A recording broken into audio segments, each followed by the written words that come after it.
kawan pajak, selamat bertemu kembali dengan saya Agnes di podcast KPP Pratama Serpong, Bincang Pajak Santai.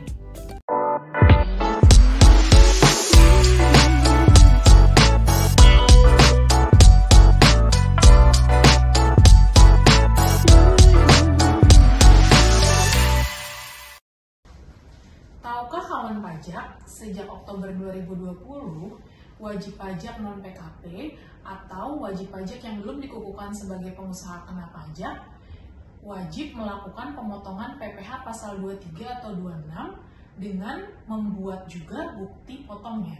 Yang bukti potong tersebut dibuat di aplikasi secara online di website DJP Online. Untuk mengakses aplikasi tersebut dibutuhkan e-fin dan sertifikat elektronik. Di podcast kali ini kita akan membahas mengenai pengajuan e-fin dan sertifikat elektronik. Kali ini saya kembali ditemani oleh rekan saya, Kak Ian. Halo Kak Ian, apa kabar? Kabar baik. Sehat ya Kak? Ya. Sehat selalu. Langsung aja yuk Kak Ian, kita mulai untuk membahas mengenai e-fin dan sertifikat elektronik ya. Nah, aku mau tahu nih sebenarnya e-fin itu tuh apa sih Kak Ian? Oke, jadi kawan pajak, e-fin itu adalah nomor identitas yang diterbitkan oleh Direktorat Jenderal Pajak kepada wajib pajak untuk melakukan transaksi elektronik perpajakan. Nah, e-fin ini adalah salah satu alat autentikasi transaksi elektronik perpajakan, seperti misalkan pelaporan SPT tahunan secara online atau SPT bulanan, agar dapat terenkripsi dan dijamin kerahasiaannya. e-fin ini khususnya digunakan ketika wajib pajak belum mempunyai akun DJP online atau lupa password akun DJP online. Gitu kan? Oh begitu ya. Lalu gimana sih caranya supaya kita bisa mendapatkan e-fin nih Kak Ian?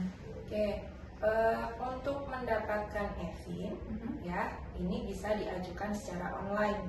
Jadi kawan pajak tidak perlu datang dan antri di KPP terdaftar.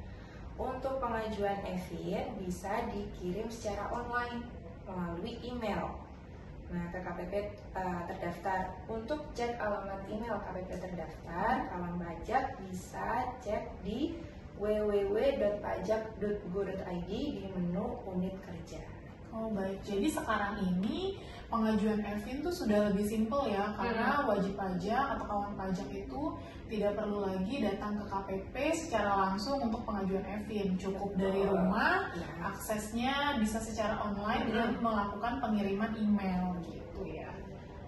Oke, lalu setelah kita membahas mengenai e-fin, kita lanjut bahas mengenai sertifikat elektronik ya Kak Iya. Nah, sertel itu yang sering disebut sama wajib pajak kan sertel ya, kepanjangannya sertifikat elektronik ya. Sertifikat elektronik itu sebenarnya apa? Nah, kalau sertifikat elektronik adalah sertifikat yang bersifat elektronik yang memuat tanda tangan elektronik dan identitas yang menunjukkan status subjek hukum para pihak yang melakukan transaksi elektronik perpajakan yang diterbitkan oleh DJP atau pihak penyelenggara sertifikat elektronik gitu Kak Agnes. Oh begitu. Jadi sertel itu bukannya hanya untuk dikhususkan dimiliki oleh wajib pajak yang sudah PKP atau yang sudah dikukuhkan sebagai pengusaha kena pajak saja ya Kak Ian? Betul. Jadi wajib pajak yang belum dikukuhkan sebagai pengusaha kena pajak atau non PKP itu sebenarnya juga diwajibkan untuk memiliki sertifikat elektronik. Untuk kriterianya sebagaimana tercantum dalam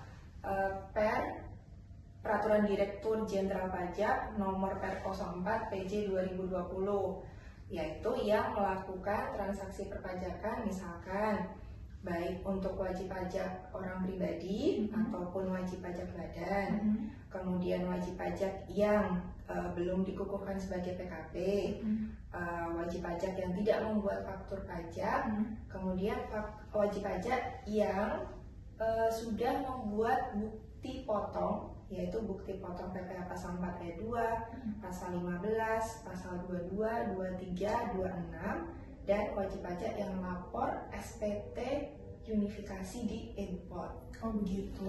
Jadi supaya bisa membuat bukti potong terkait PPh pasal 326, 4 ayat 2 dan sebagainya, itu memang ada kewajiban untuk memiliki sertifikat elektronik supaya punya akses ke aplikasi untuk pembuatan bukti potongnya gitu ya kalian ya.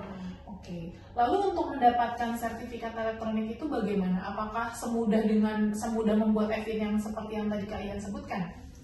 Sebenarnya sama seperti pengajuan EVIN ya, bisa diajukan secara online juga melalui email.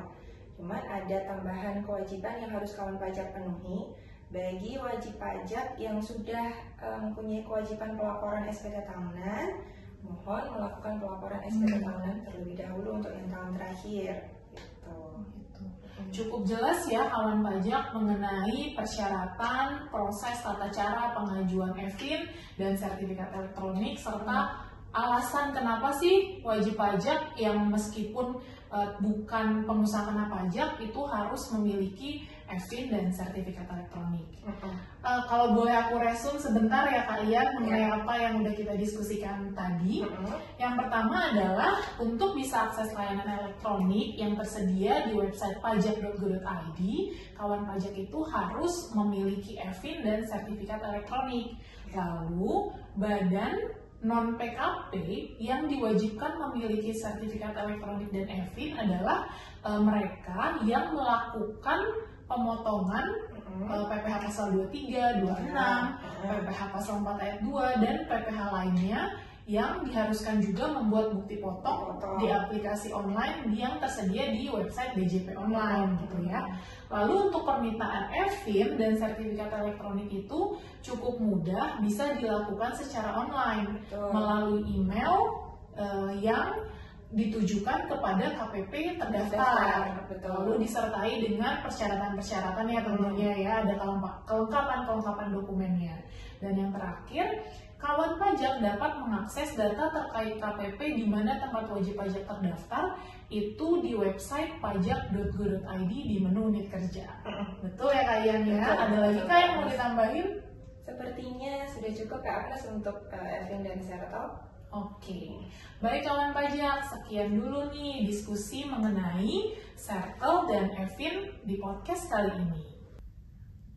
Nah, itu tadi podcast kita yang membahas mengenai materi EVIN dan sertifikat elektronik. Bagi kawan pajak yang masih bingung, silahkan tulis pertanyaannya di kolom komentar ya, atau bisa juga dengan menghubungi WhatsApp Helpdesk KPP Pratama Serpong, atau bisa juga dengan datang langsung ke Helpdesk di kantor KPP Pratama Serpong. Jangan lupa untuk subscribe channel KPP Pratama Serpong ya kawan pajak, dan tekan tombol loncengnya untuk mengetahui materi edukasi perpajakan lainnya. Ngobrolin pajak bisa santai? Bisa dong!